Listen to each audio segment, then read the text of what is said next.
tardes a todos. Estamos de nuevo en este podcast que hacemos entre el Líbero y la Escuela de Derecho de la Universidad San Sebastián. Estuvimos el año pasado y el anterior analizando todo el tema constituyente y hoy día volvemos con Al Pizarrón, un podcast de educación, porque queremos analizar lo que está ocurriendo en esta importante materia. Durante el segundo gobierno de la expresidenta Bachelet se hicieron grandes reformas estructurales, como las llamaban ahí, bajo las consignas que se habían levantado de fin al lucro, al copago, a la selección y también la desmunicipalización.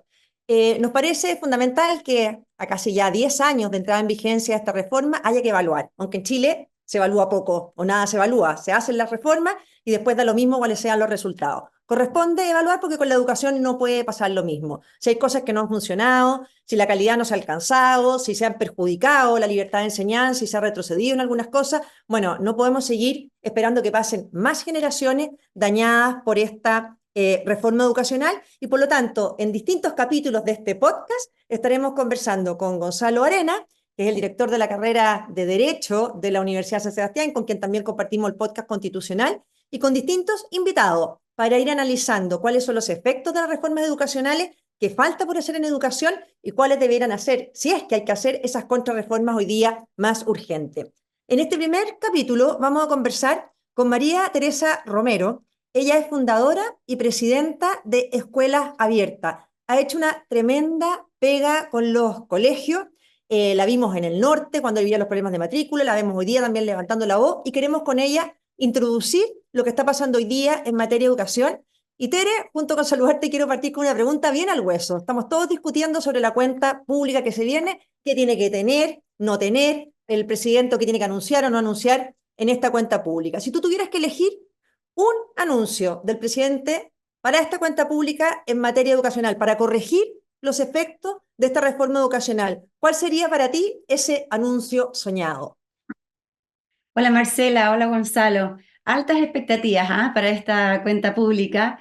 El presidente Gabriel Boric gobierna para todos los chilenos. Y hoy en día hay familias que están tristes, que están sin sus niños todavía a esta altura del año escolar sin colegio. Si yo tuviera que elegir, como soñar es gratis, yo diría que ojalá el presidente Gabriel Boric dé la confianza de nuevo a la sociedad civil a proveer educación, a fundaciones, a sostenedores y red de colegios que tan bien han hecho desde los años 80 que han venido, ¿cierto?, entregando educación. Entonces, de nuevo que se dé esa confianza a estos sostenedores y fundaciones a crear nuevas escuelas con subvención del Estado. La verdad es que hay muchas familias que necesitan hoy en día una nueva oportunidad y soñando sería ideal que el presidente Gabriel Boric de nuevo dé la confianza a los privados, a esa tan buena alianza que es la colaboración público-privada de proveer educación y que también se ha hecho durante mucho tiempo.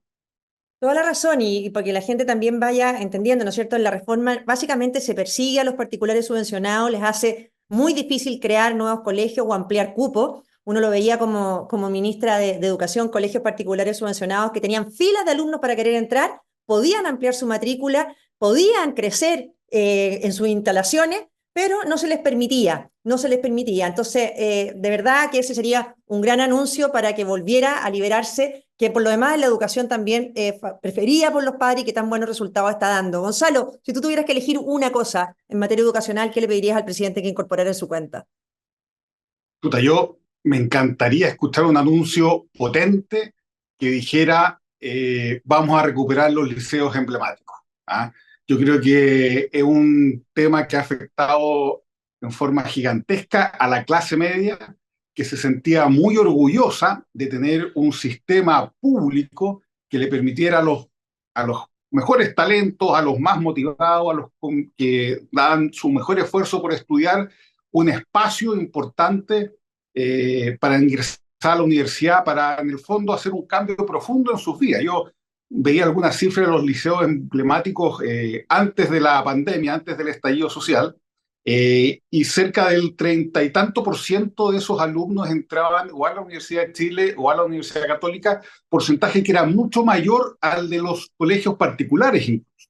Entonces, haber perdido esa posibilidad, ese talento, ese premio al mérito, que yo no sé qué tanto miedo le tiene el gobierno a la palabra mérito, yo lo encuentro que es muy buena, porque cuando hablamos de mérito no hablamos solamente de un talento que llega por sí solo, sino que también hablamos de esfuerzo. Yo creo que poder recuperar esos liceos emblemáticos para las familias de clase media chilena, yo creo que sería un gran uso, y para eso necesariamente pasa por o derogar o reformar profundamente la ley de inclusión que tanto daño en el fondo le hizo a esos liceos emblemáticos. Exacto, ¿no es cierto? Con el sistema de selección, en que hay una ideología atrás que es muy dañina, que cualquier persona que incluso en situación lo más desventajosa le da vuelta a la vida, le da vuelta a su destino por esfuerzo de él, de su familia, para la izquierda que impulsó esas reformas pasan a ser privilegiados de inmediato. Y por lo tanto, eligieron que si hay más postulantes que vacantes, bueno, fuera el azar, o el algoritmo y no el mérito y el esfuerzo personal. Así es que, bueno, ahí le tenemos dos ideas al presidente Boric que me tinca que no las va a acoger. Oye, Tere, el ministro Cataldo dijo, cuando tú estabas dando la pelea en el norte por la falta de matrícula que también mencionaste, dijo, lo que yo encontré bastante olímpico, dijo el Estado no puede solo. Como diciendo aquí necesitamos no sé cuántos nuevos colegios para tener no sé cuántos espacios de matrícula, el Estado no puede solo. Sin embargo, su sector fueron los que hicieron una reforma para que el Estado hiciera todo solo y sacara a los privados de la educación. Entonces, ahora que se dan cuenta que el Estado no puede solo, ¿qué quiso decir con eso? Y además les decía a ustedes que estaban con el drama de las familias, si nos puedes contar un poco, decía, no, si hay 2 cupos por niño, o sea, como diciendo, tome usted el cupo que sea, aunque sea un colegio que tenga mala convivencia escolar, no vaya nunca a clase, pero tómelo. ¿Cuáles son ahí, a tu juicio, estas contradicciones y el drama que estás viendo que viste en el norte con eso? Mira, o sea, ¿qué sacamos con...? Siempre dice el ministro que tenemos más, pero en el fondo, ¿qué sacamos con darles malos cupos a las familias? Las familias no necesitan malos cupos, necesitan oportunidades educativas y de calidad. Y lo que ha pasado es que aquí la educación pública en el fondo ha tenido mala gestión, sobre todo lo que vimos en el foco de Atacama, más de 80 días paralizar las clases. Finalmente fue el que tuvo peores resultados en la PAES el año pasado. Entonces, esos son los cupos que queremos darle a las familias, donde yo lo vi ahí, o sea, familias angustiadas, madres angustiadas que decían, yo no quiero a mi hijo en un colegio donde veo que hay violencia constante, donde mi hijo, había unas que me decían, ¿sabes qué? Se tiene que encerrar en el baño para que no le hagan nada en el recreo. Otros tienen que quedarse con su mochila porque si no se la roban, y que hay constante mala convivencia, alrededor del colegio también no hay muy buen ambiente. ¿Y qué hacen? Entonces tienen que sacarlos del sistema porque no están dispuestas esas familias, esas mamás, a que sus hijos vayan a esos colegios y los sacan del sistema y los tienen que llevar a escuelas irregulares para rendir exámenes libres, tienen además que pagar un costo extra. Son familias muy vulnerables, recordemos que son familias muy sencillas. Y que entonces no están contando ni siquiera con un cupo de calidad. ¿Y cuál era la bandera, la cruzada de los que nos gobiernan hoy en día, cierto? Educación de calidad. Y lo que estamos viendo es que estamos retrocediendo incluso en perder a niños del sistema. Habíamos logrado tener una gran cobertura hacia el 2009, ¿cierto? Pero hemos ido retrocediendo y perdiendo a niños del sistema. Ya ni siquiera el tema de la calidad no está en el debate. Entonces, aquí lamentablemente la educación pública no ha tenido una buena gestión y los padres se ven como coartados y capturados por un sistema que no les está dando lo que sus niños necesitan. Lo que tú planteas es bien dramático, porque en el fondo, como dice, ahora obviamente que esa madre o esos padres obligados a mandar a su hijo a un colegio que no les da seguridad, no lo mandan, lo sacan del sistema. O sea, son niños que ya pasan a no estar escolarizados. Yo me acuerdo también como ministra en Calama, que una mamá me decía, yo estoy dispuesta a cruzar Calama entero por llevar a mi hija a un colegio que me quede lejos, pero que yo sé que va a haber un buen ambiente, buena convivencia, va a haber seguridad, pero el sistema al final me termina arrojando a cualquier colegio, al que me quede más cerca o al que sea. Entonces, muchas de estas reformas, Gonzalo, no han sido hechas con la participación de los apoderados. Y en esto te quería preguntar también a ti, porque la TER ha puesto esta razón, ¿no es cierto?, por la que los niños salen del sistema, pero además tenemos ahora a un gobierno que ante cualquier cosa, la solución es suspender clases. Y hemos visto que por casos de violencia, de delincuencia, etcétera, empiezan a suspender. O los narcofunerales. También, ¿no es cierto? Veíamos los anuncios cómo se suspendían las clases porque va a haber un narcofuneral ahí. ¿Qué te parece a ti? ¿Qué es lo que hay atrás de esto, Gonzalo? Hay bueno, aparte de no controlar la violencia, pero es no darle la debida importancia a la educación.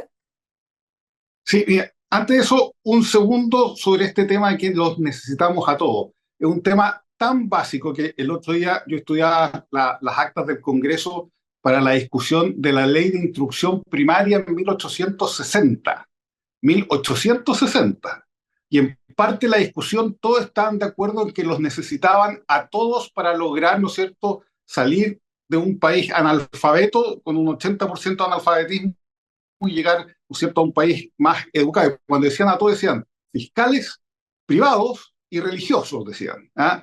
O sea, como haciendo el símil de privados, municipales y subvencionados. Era la misma discusión. Entonces, algo que es tan obvio, que siempre lo hemos tenido tan claro a lo largo de toda la historia de Chile, venir a hacer borrón y cuenta nueva y como que empezamos desde cero y vamos a inventar la rueda en educación, es quizás la mayor irresponsabilidad que hemos visto en este gobierno. Y el tema de la violencia, mira, yo justo estaba viendo también los casos de violencia que se habían denunciado y una estadística en este libro muy bueno que dio Marcela Cubillos. Hay una estadística de violencia en donde se dice el 2013 hubo 19 casos de violencia, el 2019 más de 90 casos de violencia, o sea, lo multiplicamos por 9. Y nadie se sorprendió, nadie se escandalizó. Y lo más grave, el 2019, después del estallido, vino la pandemia, por supuesto, bajaron los hechos de violencia en los liceos emblemáticos, y el 2023 volvieron a subir casi al mismo nivel pre-pandemia, al mismo nivel 2019. Es decir, hay ahí un foco que todavía está latente y que solamente puede empeorar. Y cuando colocamos cortapisas, así como decimos que es malo el mérito, como decía el gobierno, que es malo el mérito por los liceos emblemáticos, y decimos también ahora que es mala la disciplina, y por eso se han opuesto tanto, ¿no es cierto?, a la ley de aula segura que impulsaste tú, Marcela. Eso demuestra, ¿no es cierto?, que todo lo que implica colocar orden y colocar esfuerzo está mal visto. Un tema ideológico. Todo lo que sea mérito o lo que sea orden, lo que sea respeto, lo que sea entender los establecimientos educacionales con que no son una entidad democrática. Los establecimientos educacionales son los profesores que mandan y enseñan, y están los alumnos que obedecen y aprenden. Eso es lo esencial. Y cosas tan básicas simplemente no las entienden, y la ideología los contamina absolutamente todo. Y la violencia que hoy día vivimos en los liceos emblemáticos principalmente es eso, es culpa de una reforma ideológica mal hecha y que va en contra de la realidad y lo que ha funcionado siempre en la educación pública chilena. Totalmente de acuerdo. Tere, tú diste la pelea por esto de los cupos y ahora la estás dando por esto para evitar las suspensiones de clase. ¿Cómo estás viendo tú también este mismo tema que le pregunté a Gonzalo? Aquí hay que resguardar y garantizar que los niños estén tranquilos con su completo bienestar dentro de la sala de clase y también el alrededor, ¿cierto? Entonces el Ministerio del Interior tiene que resguardar lo que es por fuera y también por dentro. Los directores tienen que tener autonomía, el equipo directivo y los profesores, autonomía y su autoridad pedagógica para la toma de decisiones para poder resguardar el completo bienestar de los niños.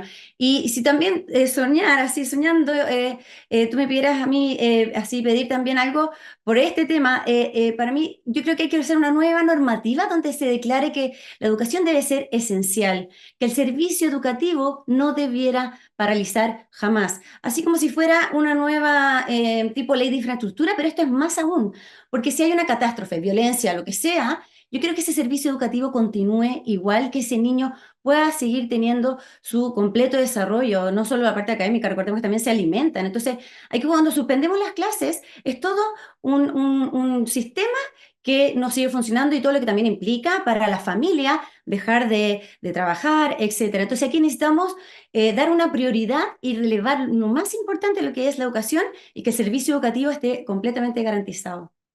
Eso de la educación como esencial, claro, se buscó, en la convención lo buscamos de distintas maneras, en el sentido de impedir la suspensión de los servicios, garantizar la continuidad de los servicios. O sea, porque ¿qué te pasa? Que hay un paro enorme, ¿no es cierto?, largo de profesores en los colegios de la educación pública, y al lado los particulares pagados no suspenden un solo día de clase, los particulares subvencionados tampoco, y las únicas familias perjudicadas son los niños de la educación pública, y esas familias desesperadas no tienen a quién acudir y ven cómo retroceden mientras otros avanzan. O sea, si hay algo que quita los patines son esas suspensiones de servicio. Así es que, bueno, ojalá se pueda seguir avanzando ahí. Gonzalo, para ir cerrando, quiero poner un tema final.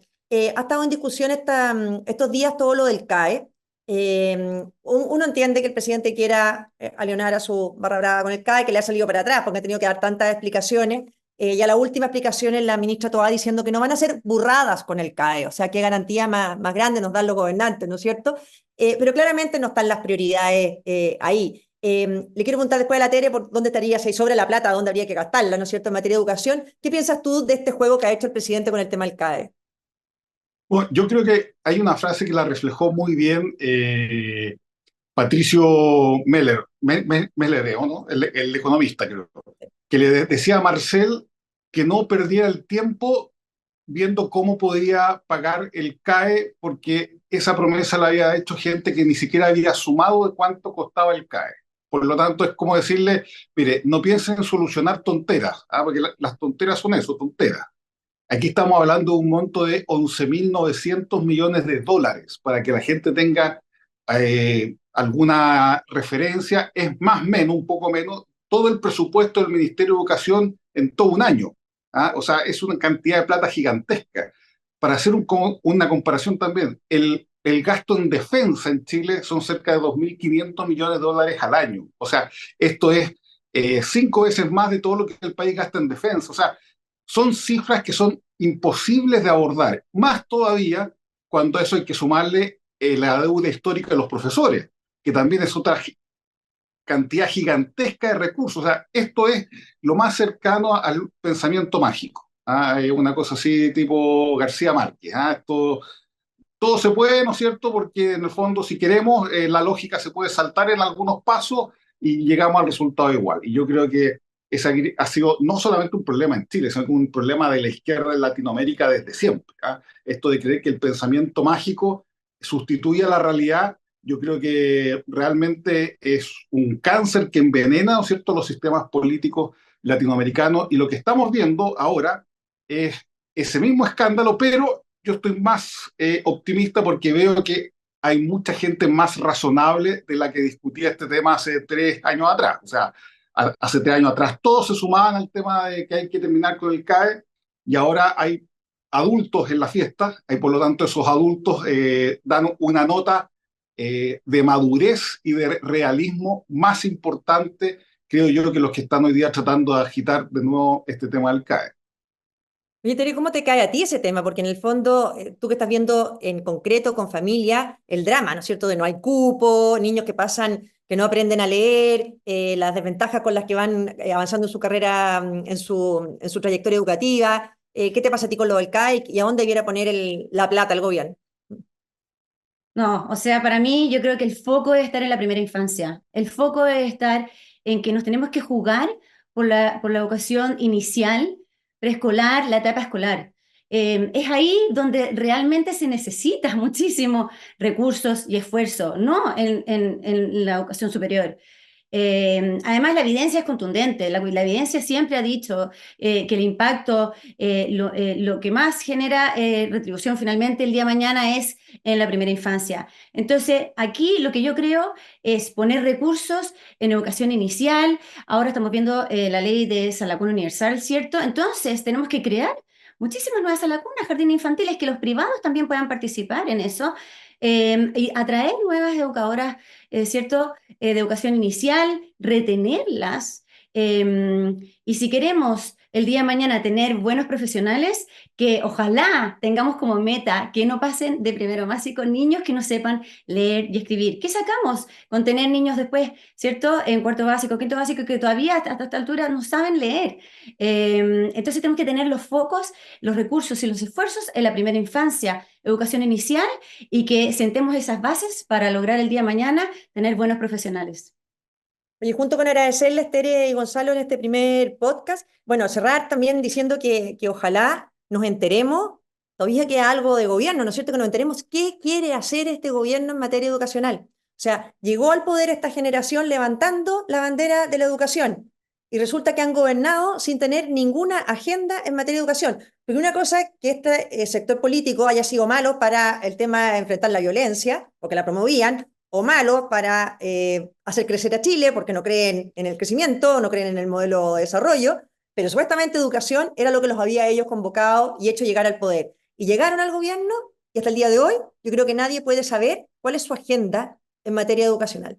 Y quizás, bueno, a ver si nos enteramos de eso en la cuenta pública o de algo de eso. Eso sí que sería soñar, como dice la Tere. Muchas gracias, Gonzalo y Tere, por este primer podcast al Pizarrón.